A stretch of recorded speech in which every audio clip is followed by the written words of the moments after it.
WWE lived up to it again this year with another flaming pile of shit of a pay-per-view. I just so the night started Hell off. in a Cell on its own needs to be a pay-per-view. You know?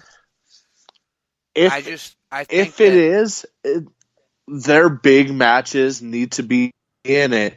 You have a pay-per-view called Hell in a Cell, and your opening match and your main event are the only matches in a Hell in a Cell. It's freaking retarded to me. It is.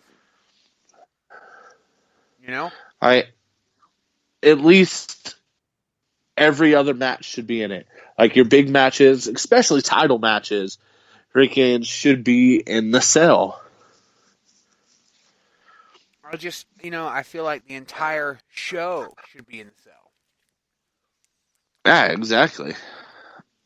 If you have a pay-per-view called fucking singles match, the whole damn show should be singles matches. I'm sorry. I'm tuned in to see singles matches. I'm not here to see fucking Hell in a Cells or tag teams or Fatal 4-Ways. I'm here to see singles matches.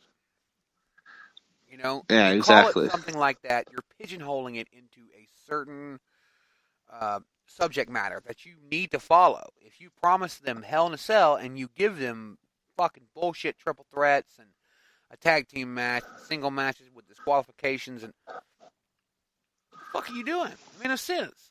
You know? Yeah, exactly. I mean, it'd be better if they got away from theming their pay-per-views, you know?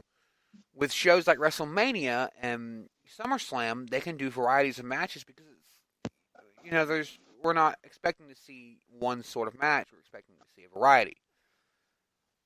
You know? Yeah. Or do like they did, Survivor Series. That's when you were expecting to see an Elimination Chamber match. Yeah. Or something like, if you throw in a Hell in a Cell match, do it at a Judgment Day or an Armageddon or something like that. I completely agree with what you're saying. I mean, it just don't make any sense to me to do a pay-per-view like that and then not deliver. Yeah. Literally, 2 matches. The opening match and the main event.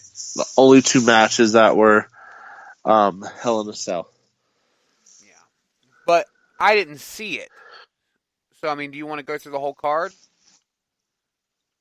Yeah, we can run through it, man. I'll pull it up. It started off. I try to stay away from WWE as much as humanly possible. So. I watch it all, bro. I watched Raw last week. Well, I watch Raw every week, but I watched the move to Fox with SmackDown again. Freaking the whole show was freaking amazing. Like last week's SmackDown was freaking great until the ending, because you have Kofi Kingston, who has been on this storybook championship run since WrestleMania. He's taken out Samoa Joe, Randy Orton. He's put his title and defended against some really good competition, and to have him go out in your main event and lose to Brock Lesnar in 9 freaking seconds, just took a shit all over that, because you made him look weak as hell. Yeah, Lesnar beat Kofi Kingston in 9 seconds on SmackDown to become the WWE champion. Freaking, like, I don't even know how to describe how weak they just made Kofi Kingston look. And, I mean, after he pinned him, Rey Mysterio's music hit, because last week on Raw, Lesnar came out and attacked Rey Mysterio and then pulled Dominic out of the crowd and whooped his ass too. And Rey Mysterio's music hits, and he comes out with Cain Velasquez. And Cain Velasquez is the UFC fighter, well, former UFC fighter now, who beat the shit out of Brock Lesnar in the UFC. Like, I have never seen Brock Lesnar look more scared than when he saw Cain Velasquez standing up on that freaking stage. He gets in the ring. Lesnar tried to attack him. Kane took him down. It was like putting a pound into his ass. Brock like kicked him off and freaking tucked with his tail between his legs up the ramp. But I don't even remember where I was going with this, but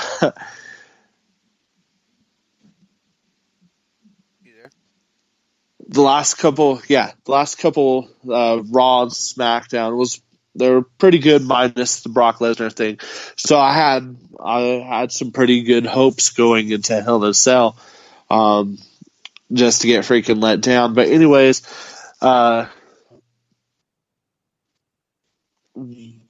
you got the card pulled up, or you want me to? Yeah, no, I do. I was waiting you to finish your okay explanation. But yeah, that sounds shitty. 9 seconds. That's fucking ridiculous. But that's what you get. So yeah. So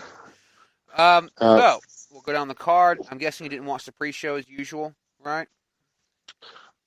It was Lacey Evans and Natalya, right? Yeah, and Natalya defeated her by submission. So singles match. Yeah. They showed the highlights at the beginning of the show. So yeah, I don't watch WWE pre-shows. Yeah, God no. First official match on the card: Becky Lynch versus Sasha Banks. Becky wins it in a submission after 21 minutes 50 seconds. What can you tell me about that? If you want to watch WWE Hell in a Cell 2019, watch the first match and then turn it off, because that was the only great match on the card. Freaking Becky and Sasha, that was probably one of the best Hell in a Cell matches I've seen in the last couple years. They tore it down from start to finish. They both put on a show. It was a freaking great match. I would give that match 5 stars, hands down. The ending came. Sasha Banks threw freaking 50 chairs, it seemed like, into the ring. She was I don't know how they got that many chairs under the ring, but they had chairs on chairs on chairs under the freaking ring. And at one point Becky took kendo sticks and put them in between the cell walls and then stuck a chair on it, right? Put Sasha Banks in the chair, sitting on the kendo sticks in the corner, and drop kicked her into the side of the cell. Probably one of the most innovative Hell in a Cell moves I've ever seen. It was freaking awesome. That New Day and who are they? Day One-ish is all I can remember about them. Usos. Reminds me of their Hell in a Cell from last year. It was really good. Yeah. The best matches on the card was their tag team match at the beginning of the show. Yep, same with this year, man. Sasha and freaking Becky. Anyways, Sasha threw 20 chairs into the freaking ring. Becky Lynch ends up hitting a Beck Exploder suplex off the top rope onto Sasha. She's got her onto the chairs and then locked in that disarmer, and Sasha Banks did the old tappity tap tap. Yep. Still your Raw Women's Champion, the man, Becky motherfucking Lynch. They put on a show. They had to. They went 21 minutes, 50 seconds. Makes them the longest match on the card. The world title match coming in the main event only went 17 minutes, 30 seconds. So, they definitely put the time in. That's for sure. Oh, and time well spent, bro. Like I said, that was the match of the night, and it was the very first match. Well, only goes downhill from here as we move on to Daniel Bryan and Roman Reigns versus Eric Rowan and Luke Harper. DB and RR take out Eric and Rowan in just 16 minutes, 45 seconds in a Tornado tag team match. Doesn't say how they defeated him, so I'm assuming it's a pinfall. They beat him clean. Chat me up about it. This was actually a pretty solid match. I hate to say it about a Roman Reigns match, but it was kind of good. Again, they were all over the place, man. Of course, it was tornado tag. So no disqualifications or anything like that. They fought in the ring, outside of the ring. There was one point where they were going to put Daniel Bryan through the announce table, and he was able to Hurricane Rana. I think it was Rowan. Or no, it was Harper. He Hurricane Rana him off the table. Then Roman Reigns comes running across two announce tables and freaking spears Rowan through the third one. So that was one of them cool freaking holy shit moments during the match.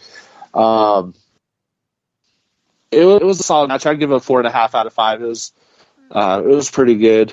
And the ending would Roman, of course, would get the pin. Daniel Bryan would get the running knee, and then allowed Roman to hit the Superman punch and then a spear, giving the win to both of them. There was one spot though where Harper was. I think he was power bombing. No, he hit a dragon suplex. He did it a couple times on Daniel Bryan, and one of them it looked like Daniel Bryan actually got a little hurt from it. So definitely see what happens next couple weeks if he's on SmackDown tonight or what's going on with that. Hopefully he's not injured. It looks like they're turning him back into the face, Daniel Bryan, and that's what Daniel Bryan needs to be. I don't think the heel Daniel Bryan worked as good as they were hoping it would have. Yeah, I mean, it still sucks either way, so, you know. Hey, watch it. Watch what? I'm not watching SmackDown, if that's what you're trying to say. It. Watch it. Yeah. So moving on now, Randy Orton versus Ali in a one-on-one bout. Poor Ali, man. Yeah, Randy Orton takes him down just 12 minutes, 10 seconds. What can you tell me about that matchup there, bud? Although, Randy Orton pretty much kicked the shit out of Ali the whole match. Ali fucked him up. He had some good. It wasn't a complete mollywhopping. Ali had some. Ali had some good defense. He had some nice spots during the match. One of the most impressive things, though, he countered an RKO, probably the most beautiful RKO counter I've ever seen. Orton goes to hit him with it, and he kind of like balances on his hands, like springs back up. Like, you would have to see it. It's hard to explain. But it's just a beautiful counter. Pretty fucking cool. Yeah, it was, man. And then, like, literally right after that, Orton would hit him with an RKO again, but actually get it this time and got the win. Yeah, it took him down to 12 minutes, though. I will say, it was a smash. Yeah, I'd give it a 2-star match. And that's being generous. That's for that freaking awesome counter of that RKO. Next up, in a women's WWE tag team title matchup, the stereotypical Warriors, Asuka and Kairi Sane, take on Alexa Bliss and Nikki Cross. The stereotypical Warriors end up winning it in 10 minutes 25 seconds, thus picking up the WWE Women's Tag Team Championship. That is correcto. And it was weird because, like, Asuka and Kairi freaking were, like, heelish during the match. So, like, it seemed like the crowd was confused on, like, should I be booing Asuka or do I cheer? It was like, it was weird booking. I refuse to say their name, though. But it was... What? I'm not saying it. The Kabuki Warrior? Yeah, it's just fucking stupid. Why? Because it's just a stereotype. Why? What's wrong with I'm so fucking surprised that their theme Warriors. music isn't dun-dun-dun-dun-dun-dun-dun. Like, you know, it's just... Why didn't they just call them, you know, fucking some other stupid shit like the Chan Warriors or some stupid, what's wrong? Like the Bruce Lee What's Warriors? Wrong with Kabuki? You know, like you gotta...